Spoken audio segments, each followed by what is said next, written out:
Hi everyone, I'm Jayne at Rockin' Worms. Welcome. I am out here on my blazing hot patio to talk to you about anaerobic activity, specifically in your pre-composting or prepared bedding process, but also a little bit about how it could play out in your worm bins. Basically, anaerobic bacteria, is it a good thing? Is it a bad thing? It depends on what's happening thing? So let's get into stuff and we'll talk about it as we go. While I'm talking to you about that, I am going to be working on my next batch of pre-compost bedding mix that I'll be mixing up in this pan and then transferring it to my larger totes, because that's physically easier for me to do than working directly in the deep totes, which I'll show you when I actually do the transfer. And you know, working smarter, not harder, right? So let's give our bodies a break. What this is micro shredded cardboard, and this is used coffee grounds from Starbucks, and I want to mix this in a little bit before I add any liquid, because it's just easier to get that mix. If you ever bake and you have your dry ingredients, it's better for your mixture, for your end result, if you mix the dry ingredients within themselves before you add the wet liquid. So it's the exact same concept here. What I'm going to add to this is some shredded paper, just regular paper from junk mail. And this is not the shredded paper from the junk mail. How about that? Give me 1 second. These things happen when you're making videos.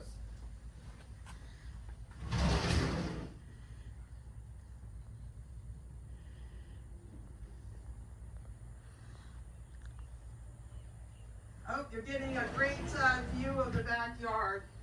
I don't see the cows right now. Oh, they're way in the back underneath the shade trees by the bees.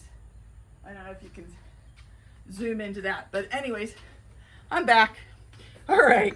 So sorry about that. So this is shredded junk mail, sales circulars that come in the mail, and I put them through my cross-cut shredder. The cardboard I put through my micro shredder. Either shredder works. It's just, a personal preference I've developed. And here's the thing with adding in shredded paper into your pre-composting mix.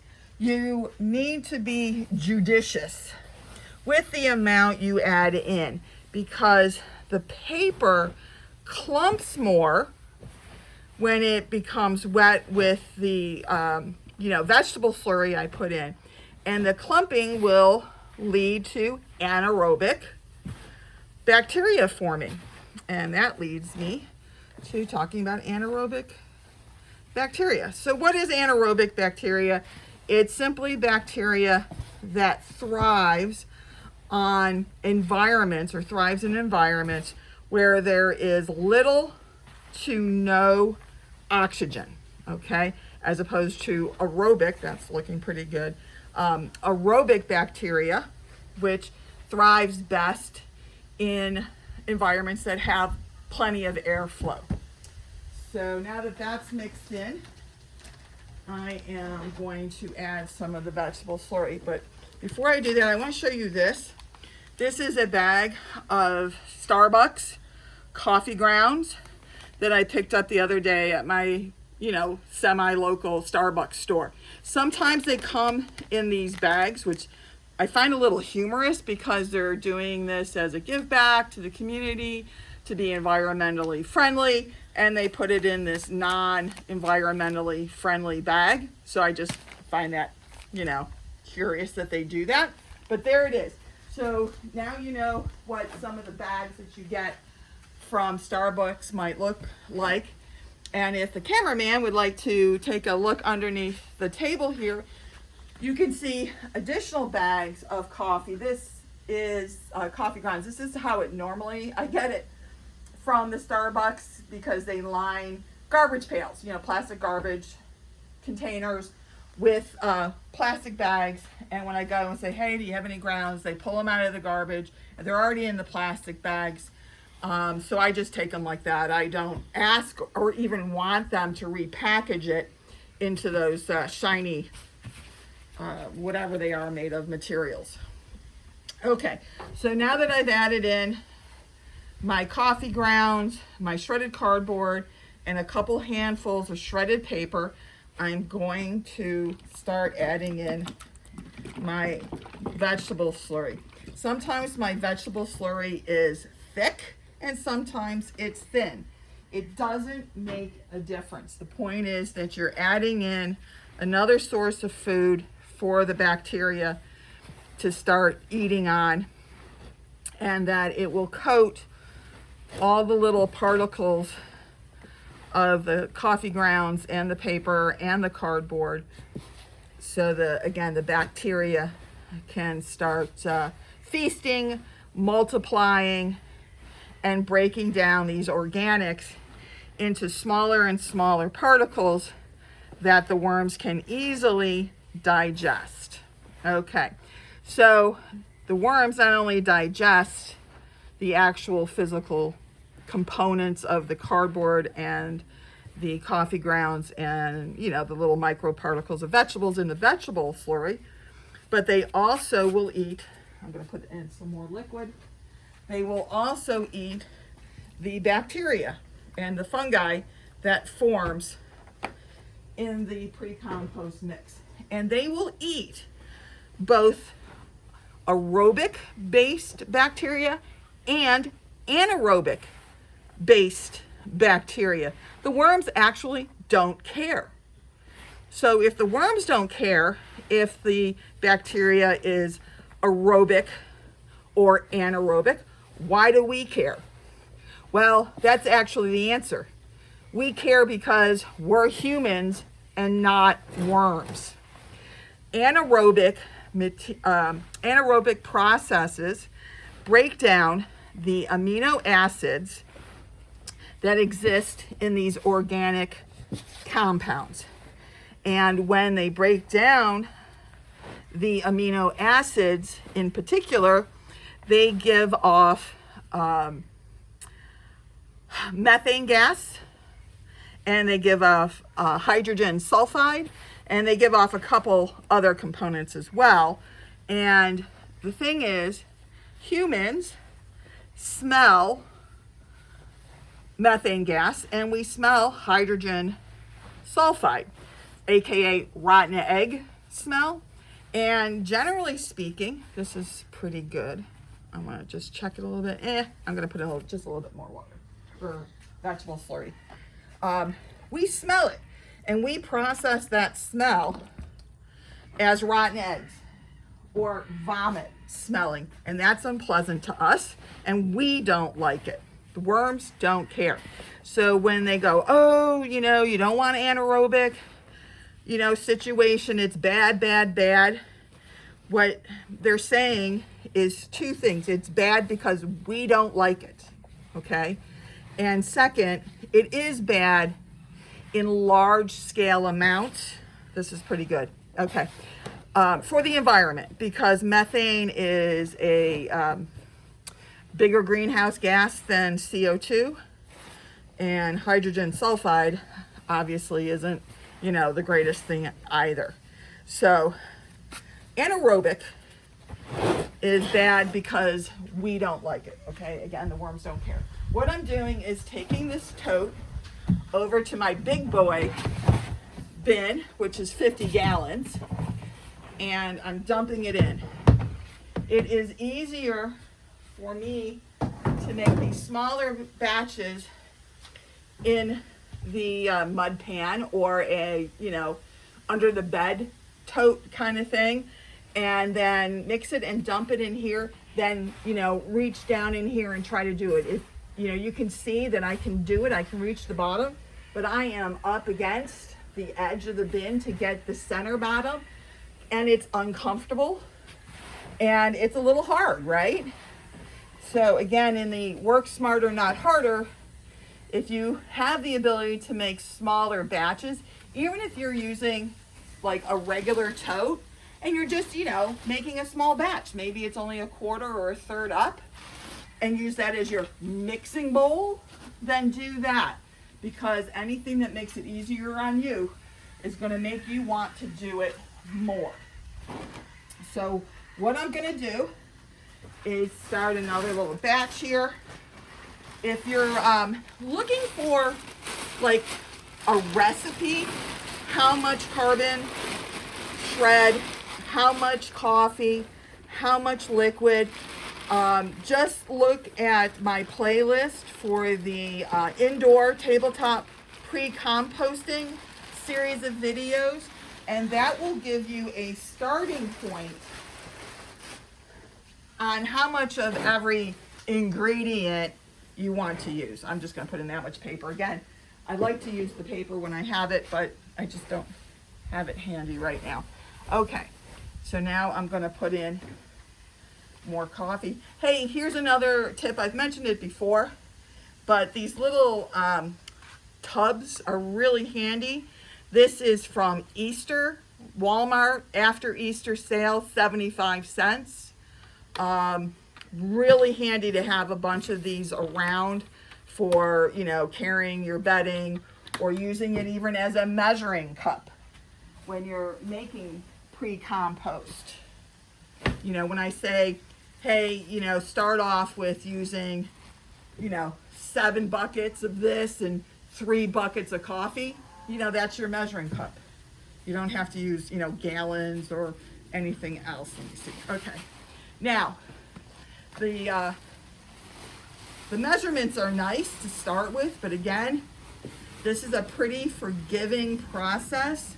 So when you get more experience and you get a better feel for how it works for you and, you know, your environment, you can just start eyeballing things, okay?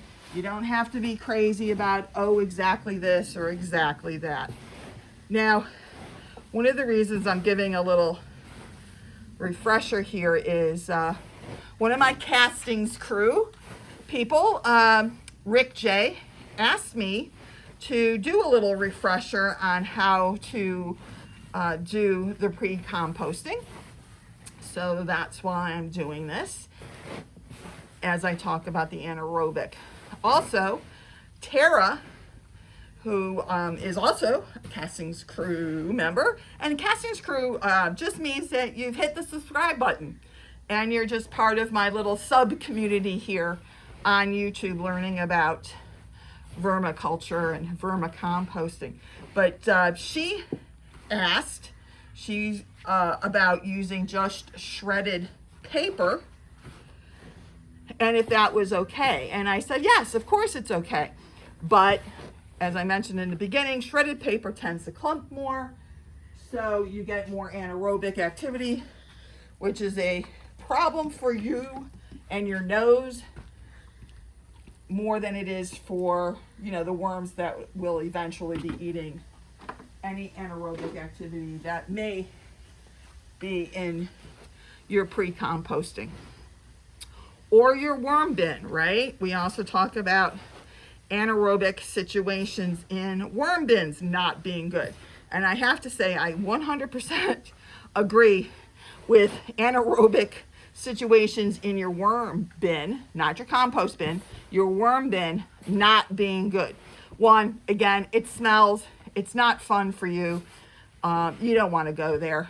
But also, the anaerobic situation means, by definition, that you have a whole lot of areas in your worm bin, needs more liquid. This one is thinner. I had thick liquid in here, but then I just put some water in, swished it up because I'm not wasting anything.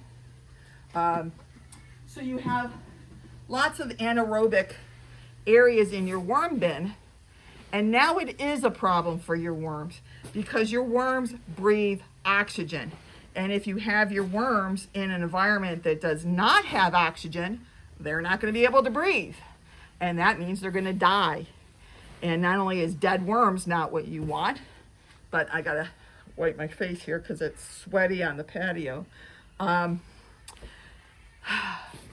going to die, and then they're going to stink even more. And it just goes from a bad situation to a worse situation. So in your worm bin, you do want to be very aware, a little bit more liquid, of whether you've got, that was funny, this just spit all over me. Well, guess what? That happens when you are fermenting, fermenting vegetables and things. You know, that bacteria is letting off gases, right? They're a live animal, they're respirating, so they're letting off gas and moisture. Gosh, glad it's just vegetables and not anything else. So, all right, this is looking pretty good. So real quick, we understand what shredded cardboard is, we understand what coffee is. What's the component of the vegetable slurry? Okay, the vegetable slurry components are basically whatever vegetable material you have on hand that you can puree up in your mixer, your food processor, that kind of thing, because it just makes it easier. So any vegetables that have gone beyond human consumption level in your refrigerator, for me, I get vegetables from my veg guy, which are his past sale goodness vegetables. And I bring them home so they don't go into the landfill. Oh, look it, I got shredded paper. I knew I had some more shredded paper. So they don't go into the landfill, so I'm, you know, helping the environment. And I bring home those yucky fruits and vegetables. I don't care what kind of vegetables they are. They can be citrus, they can be onion, they can be all these forbidden foods, as well as the things that the worms really like avocado, bananas, you know, apples, whatever is in there. Now, the benefit of putting vegetables, fruits and vegetables that are, you know, old in your refrigerator or past their sale date and they're starting to get a little moldy, is that mold is bacteria. And that is going to inoculate, they call adding bacteria initially into your compost or pre-compost, inoculating your compost or inoculating your worm bedding. And it jump starts the bacteria in your bedding, in your compost, so it can start again to break down these organic materials into finer components that your worms can more readily eat.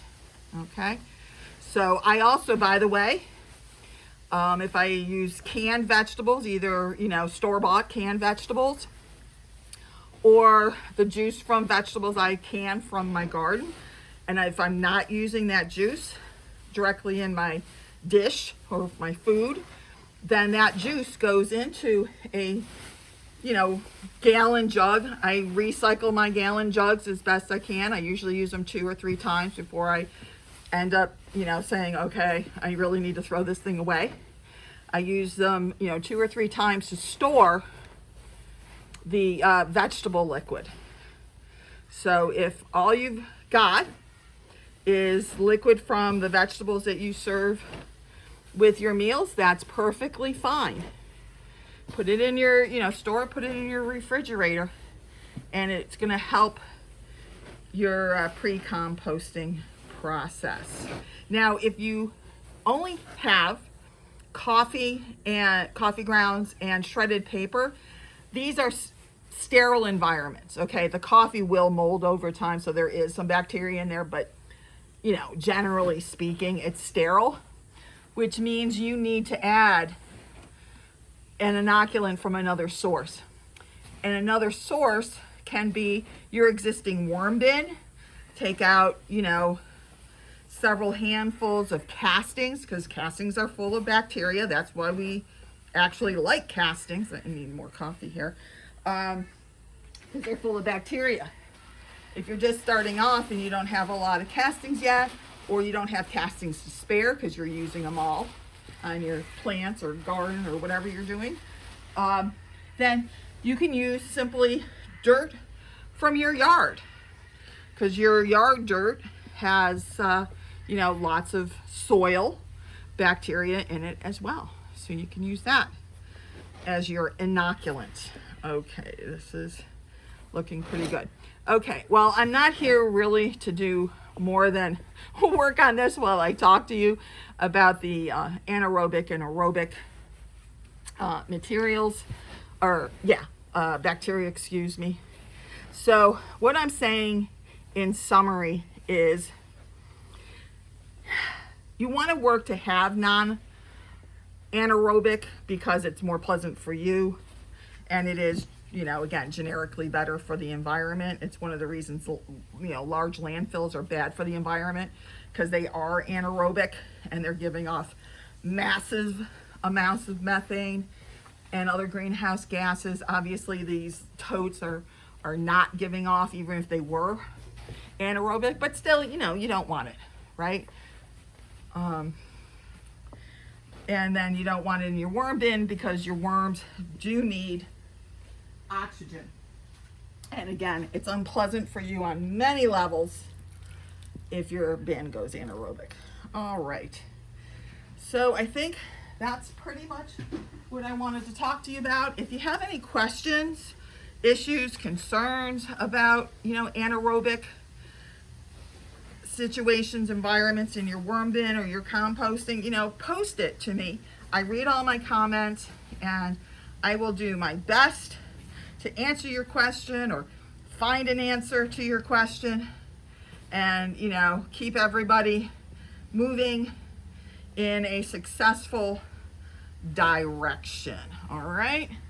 So, okay, I am going to continue to work on this for, you know, a couple more hours, because I do want to get that big tote filled up, or at least 3/4 of the way filled up with pre-compost beginning material, so it can start working, because I am blowing through this material very rapidly. So I have to keep my bins moving. Oh, you know what, that reminds me, I did want to show you quickly, if you're still with me here at the end of this.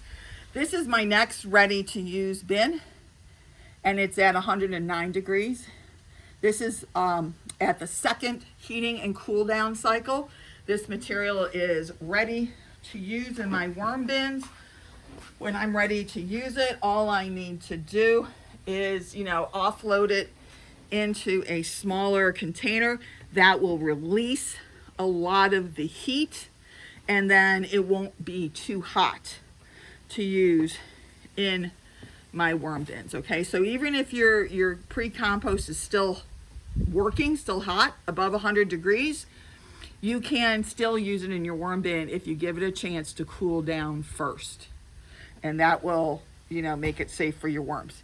The other one I want to show you is, this is my actively heating up newest bin, and it is, when I measured it, 118 degrees. Let's see if I can get that again. But what I want to show you here, I know the angle's kind of bad, but look at all this white stuff, okay?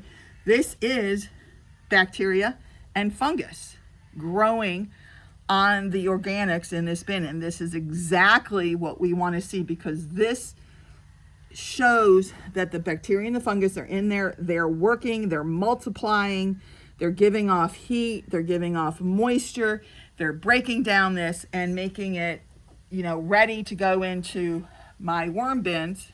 Oh, see, 118. Okay, which is fantastic for such a small amount of a composting activity. okay? But anyways, my worms are chewing this down.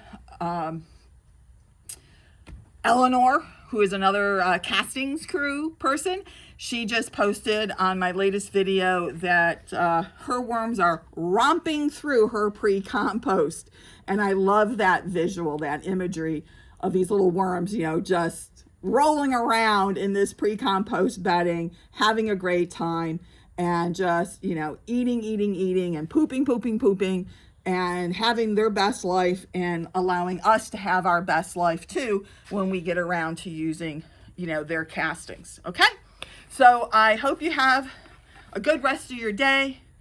I hope that you stay cool and hydrated, because it's hot everywhere and I want everybody to stay safe.